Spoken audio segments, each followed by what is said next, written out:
Hi, welcome back. I bet you're like pretty surprised. What happened? I just did a Kickstarter roundup yesterday. Yes, I did, and I realized that there's actually one project that actually kind of like overlooked, and this project is pretty interesting to me in a certain sense. So let's just get some of this disclaimer and caveats out of the way first. So if you can see, this is from Kickstarter. This project that I'm going to talk about is called Mercurial. Yeah, I hope that's the way to pronounce it. Um, so basically, why is it so special? I have to probably like scroll all the way down to really show you why it's special to me. Okay, so this is the disclaimer. It's special to me because I think some of you will have probably figure out or know actually by the fact that I'm in Singapore, and this project actually has a special shipping rate to Singapore, which is USD $6, and that's really like fantastic. I mean, like, how many Kickstarter will you see like under $50 nowadays? Everything is like crazy expensive, everything, and this is already like number one good reason why I would back this project. And actually, the second thing about this project is that I'm not sure if you can see it here, but I think from the introduction you probably can see it. This is anyway. This project is a kind of a local project for me. It's also designed and created by the Singaporeans, and I guess in the sense that this gives me some special attention that I want to help to promote the local board gaming scene and support local games.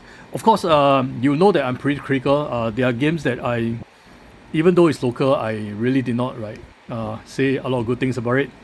Things like Chop, Singapore Dream, and so on. I mean, I'm a very aesthetics person. So if a game looks bad, it kind of like almost lose 30% of the point of 100, and it's pretty hard to catch up. Unless it's really like it's a really fantastic game that Silent Night Happiness might be one of those that but of course it's because Silent Night Happiness is daring in its expression, and the humor is really way R21 and things like that. So the thing is that it has to be something really special. And that being said, that okay, so I need to also be disclaimed about this, that although this is like a project that's kind of like local to me, as you can see, it's from Singapore, designed by a Singaporean also. It's I think it's supported by Lucky Duck Games, which is actually Lucky Duck Games is actually pretty established. I like a lot of their games. They created fantastic games and stuff. I think Chronicles of Crime is from them, right? If I'm not wrong. Then also, the second thing is that I have not accepted any kind of like reward in any sense to promote this. Despite that it's local Singaporean and everything, I have no prototype of the games, so I'm going to not even call this a review. It's kind of like my rambling based on a castle built in the clouds. I mean, if that's the best way I could describe it. But the thing is that I really want to say is that one of the first things is that if I didn't have checked this and I saw the artwork, I thought the artwork was fantastic. So that was the first thing that came to mind, because like I told you, very aesthetic to me. And the theme is okay. Yeah, basically let me just go through a little bit about the theme first. So the theme basically, like mages. And this game has some similarity to another game which actually pretty highly rated, is Res Arcana. So Res Arcana basically you're playing mages as well. So it's engine building game. So this is also an engine building game. So I can't help but kind of compare the two of them in my mind straight away. Would it be better? And things like that. So in terms of when you prepare and compare two games, one of them is already available in retail with two expansion, and this is Kickstarter. According to the schedule, it will be available in April 2023, I think. But the thing is that then I went to look at the price. Maybe let's just go into the price first, because ultimately everybody be asking, hey, so how much am I expecting to pay for this? And that determines everything. If we're looking like it's a card game and it's a few hundred USD, that's like way crazy. So that's not exactly the case. This is only 54 USD for the base pledge, and for the extended pledge is just paying a little bit more. That's kind of like Trailblazers is actually all in. You don't really need to. Actually, in fact, 54 USD is the deluxe pledge. The base pledge is only 45 USD, and for that about 10 USD difference. I'm going to talk about what you're going to get. It's quite a personal choice whether you want, if you're considering getting the game, going for the deluxe or not. I'm going to tell you what I intend to do, but the choice is yours. But let's just run through some of the game's elements of it. So as you can see, this is the game display. This is the board, the play map, the boards. You have various spells, and they are like, these things that looks like crystal, the blue and the white crystals. As you can see, I actually have some of this crystal already pre-made for me from the manufacturer in China for my other games. I had this for Ether Fields, I had this for Tainted Grails, because I think I like the aesthetics of this crystal a lot more than some of the stuff that's made. At the end of the thing, if I can remember, I'll probably pick up some of the crystal and show you some of those prototype crystals which I got made. But anyway, take a look at the cards here. The cards are really fantastic. The artwork, although they're a little bit of whites here, but they're not like overwhelming white. Let's look at all the items cards. It's like there's nice backgrounds and everything. And this is just a prototype, in fact. So I actually in my previous video, you've seen I faulted a few games where there's too much white in the whole the whole card. You almost feel like they're making a printer friendly version of the game. Okay, but and then another thing is that look at the dice. Oh my god, the dice are fantastic. It's like there's a black dice with some corners art, and then there's some really nice colored symbology on the dice. And in fact, as I read through some rule books, it seems that there is no such thing as a good roll or a bad roll. All the symbols here are in fact used to mitigate the way you draft your card, your engine, and then when you are missing certain elements, right, you could always kind of like mitigate it by rolling dice, and you can actually get to re-roll some dice, and the dice actually helps to patch up some of the shortcomings you have, that resources you didn't have, to trigger some spells, or to purchase new cards and so on. So in a way, this edition, so a lot of people have compared this game to Century Spice Road, Golem edition and so on. So that game doesn't have anything to mitigate. So if the right cards comes out at the right time, basically you just win right ahead. But for this, there is the dice part, which actually helps to mitigate some of this, and I think that this puts a lot of more tactics and strategy into the game rather than just pure luck. Of course there's luck. Rolling the dice is luck. I mean, and there's the right card coming out at the right time. It's luck, but there's a way to mitigate it with the dice roll and everything. So it combines really well, and there's really no such thing as a good roll or bad roll, because it really depends on what you need. And next, take a look at the cards. I mean, the artwork's really fantastic. This is like one of the first things that actually got me in.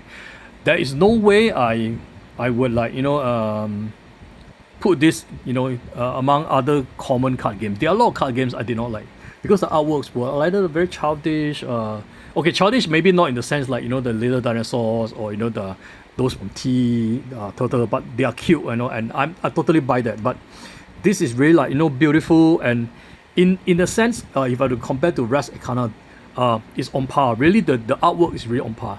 Res Arcana has a certain sense of artwork that's very unique, and so does this. So this artwork really looks fantastic. It actually kind of reminds me of one of those games I played. I think I can't remember the name of the game straight off, but it's like one of those Kickstarters where it's kind of like the Forbidden Island clone, and then you get to travel around, and then they have very, very beautiful cards as well.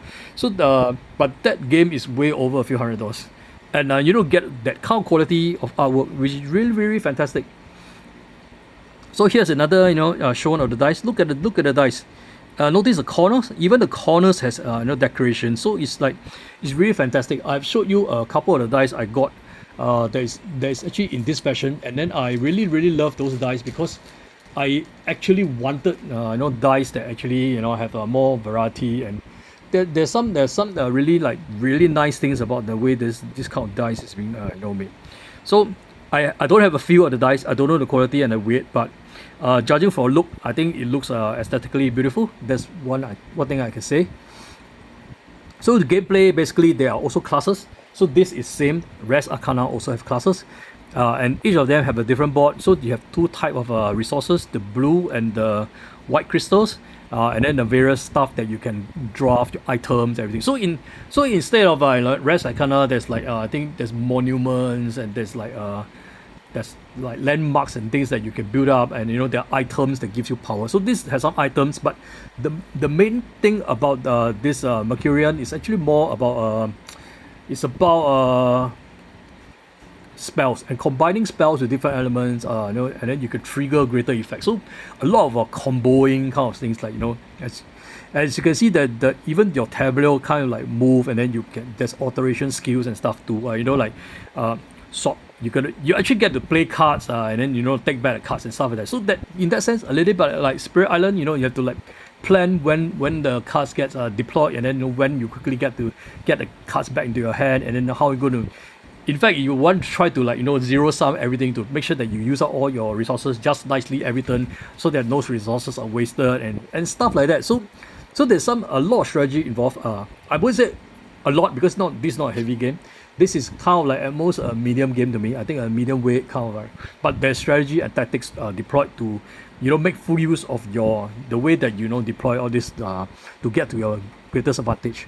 So like the main thing they said is like altering the elements with the dice and everything, and of course you get to craft more powerful spells by combining, and then having the right spells put together, and then some of the spells actually even cancel each other out. So this is in the sense of very aligning with the different type elements interaction and stuff. So this is like really like magics and alchemy, when you like need to mix in the right stuff to get the right spells out. And the important thing is that this aims to like perform heroic deeds. As you get heroic deeds, you get these cards in, and these cards give you like a permanent bonus. So this is not one of those games where the further you play, you lose power and you get weaker and weaker, and then you get harder and harder to do things. I mean, that's a type of game I don't enjoy, because I enjoy the building up, and I enjoy getting more and more powerful in the game until like the final blast in the end game. You just go all out with your ulti, and then so does your opponent and everything, and then we see who gets the more points to win. And this exactly is like that. It's like you get to like combo up, and then you get more and more powerful, and can do more and more stuff, and that's really nice in the sense, yeah. And of course, like when you increase your mastery and everything, you obviously get more power and everything. So this is shown here.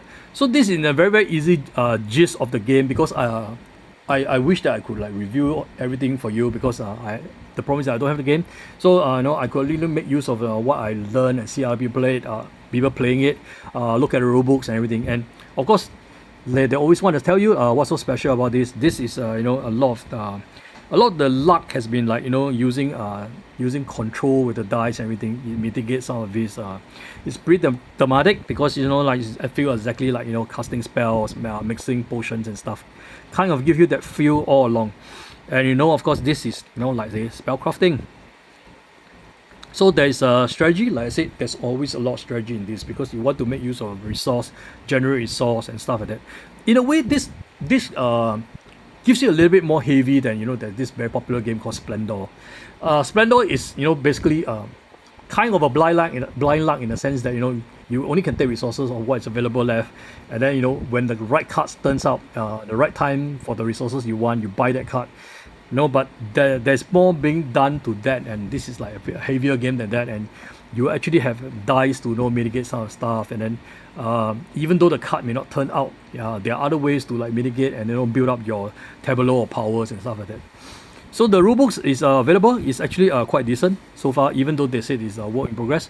I've seen that they have progressed quite a lot, and they are released quite ready for release. So okay, let's talk about the additions that's available. So first thing I need to really mention again, the price is cheap.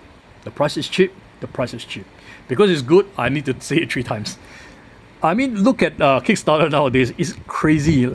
How many Kickstarters do you actually see with editions that comes at 45 USD with this kind of artwork and this kind of quality? I don't think you can have many off my mind right now. In fact, I don't think I have any at the moment. But the standard edition actually basically gives you most of the stuff that you need to play. In fact, this is quite recommended for most of the people. You get all these nice cube crystal which you can use with other games, which obviously I'm doing. And the dice is really fantastic. I think you get 24 dice. Oh my god, I wish they gave me an option to buy more of this. Although I can't see how I'm going to use it in other games, but they're really nice. And there's a lot of spell cards, like 56 of them. There's quite a lot.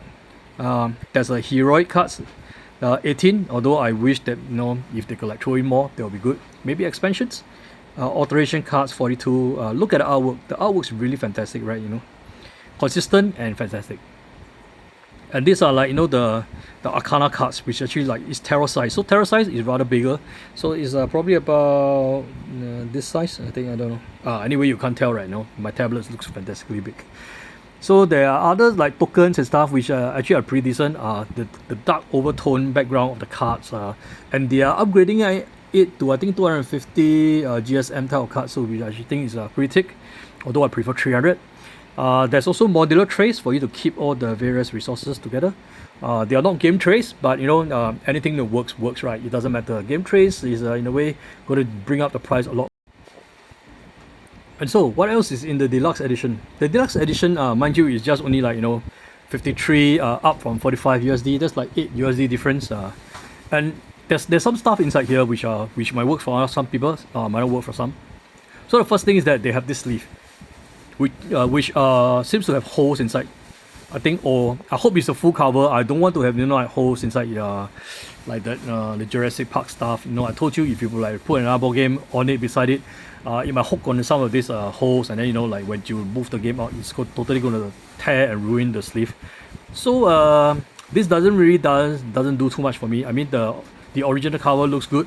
The white one I don't really like it so much. It's too plain, but it's part of the deal. Second thing is that it comes in metal coins instead of the crystal you have.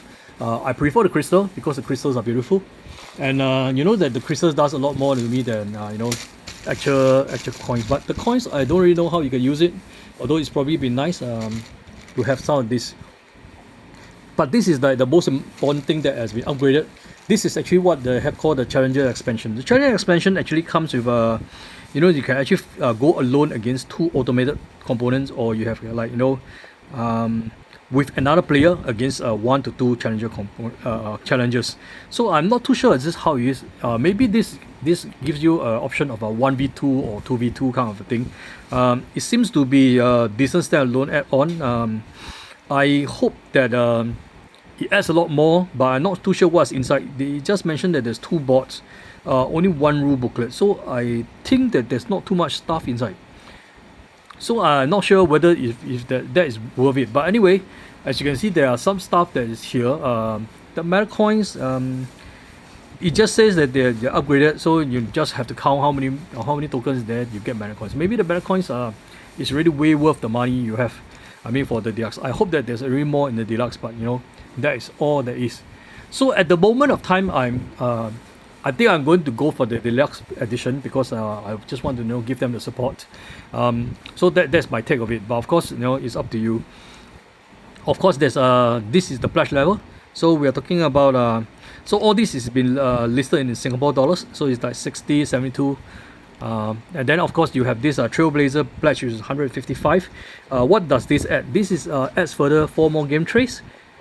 Dice trays in a sense, and then you have a super giant playmap. So the playmap you've seen on top, right, it's not really available. You have to actually get hold of this and pay a lot. But the price point is a lot more. Although personally, I don't think the upgrade is worth the amount. So to be honest, I actually do not recommend going for this. But they are Kickstarter exclusive. So if you want to get the playmap, you want to get the dice tray, this is probably your chance. So like I said, if you do not want any of the components bundled together, there's always a way to upgrade it. So you can just get a playmat for 35 Singapore dollars. It's 80 by 56. I mean, for this price, it's actually really pretty decent because 80 by 56 is easily cost way over 50 Singapore dollars. Even at the point that I'm printing it. So it's actually way below the price that I can get a print. Of course, I think because they are manufacturers, they can print in mass, they get better price and stuff. Of course, there's some shipping, so I don't know how much is the shipping. So this one, you have to, take into consideration. You can also get a metal coins upgrade. It's only like Singapore $6, which like US $4.50. If you just want it, just go for this, or the Challengers expansion on its own. But it just seems that I think the Challenger expansion only contain 1 rule book and 2 Challenger boards. It seems a little bit expensive, to be honest. So dice tray, I'm not really a big fan. I already have way too much dice tray, but feel free to get one if you have not got a one dice tray, because this design of the all the spells and elements and stuff looks pretty generic. I guess you can use it for any of your fantasy board games.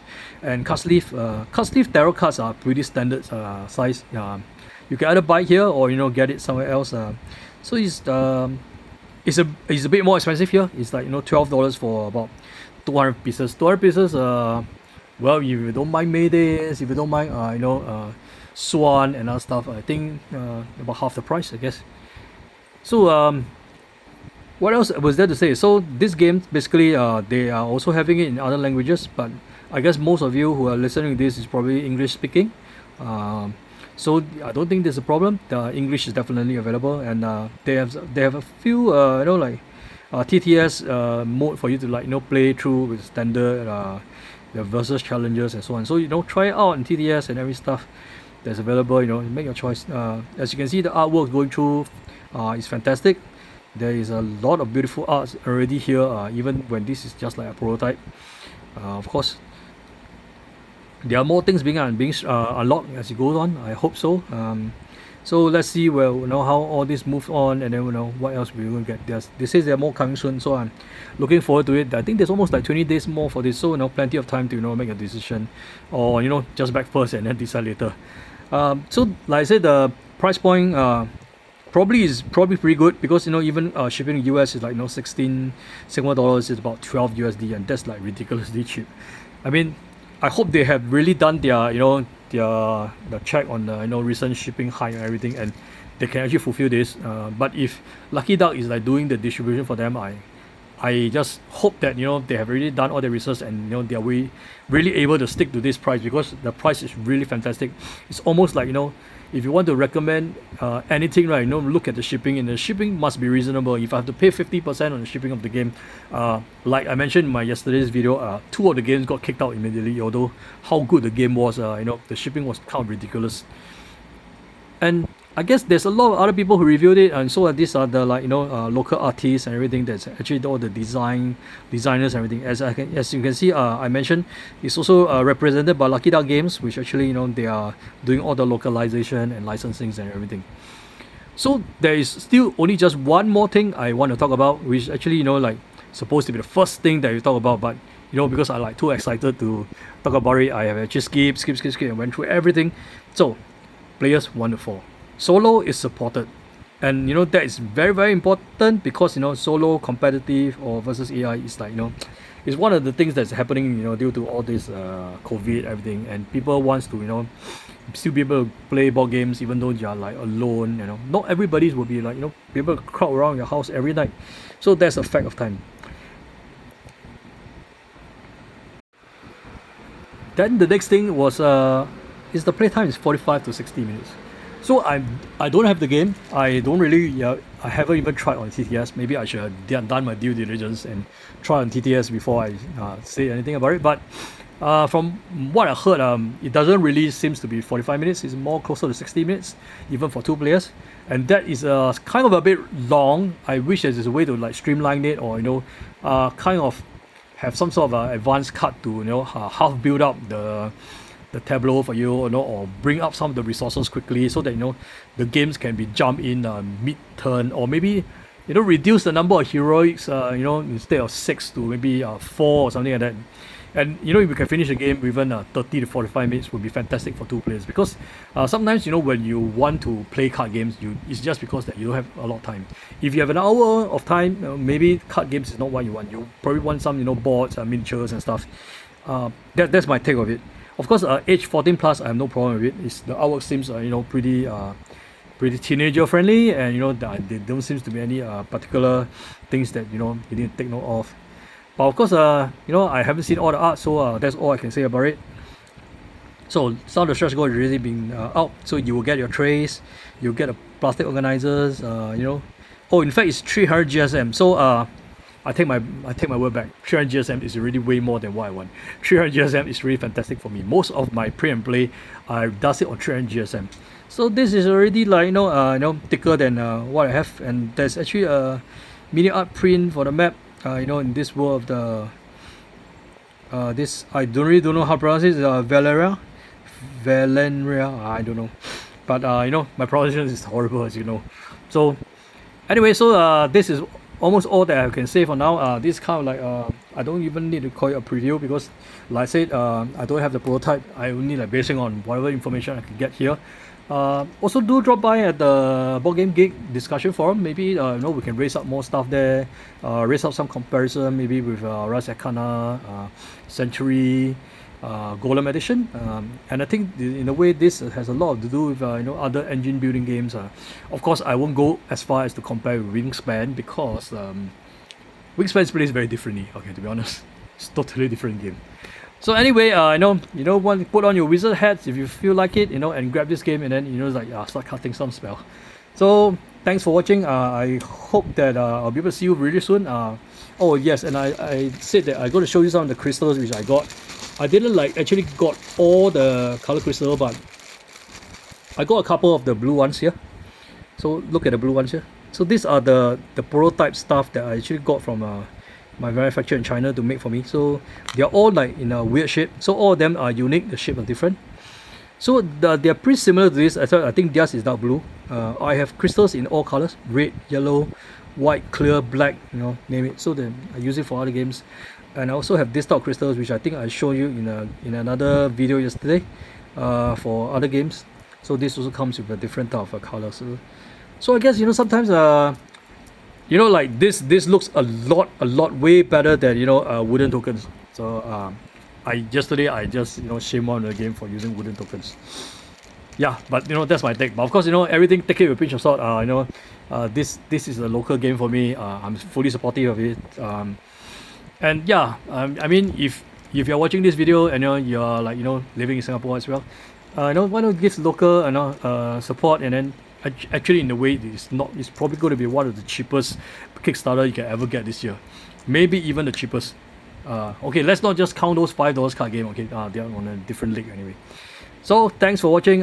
Please like my video so that, you know, like, you can get more exposure for it, and you know, subscribe if you want to see more of it, me talking. And like I say again, neutral totally. I don't get any rewards. I don't get any, like, you know, prototype. You know, I don't get Patreon and stuff like that. So you can trust whatever I say is based on my own judgment, and, you know, nobody's paying me to say anything about it. Okay, I'll see you soon.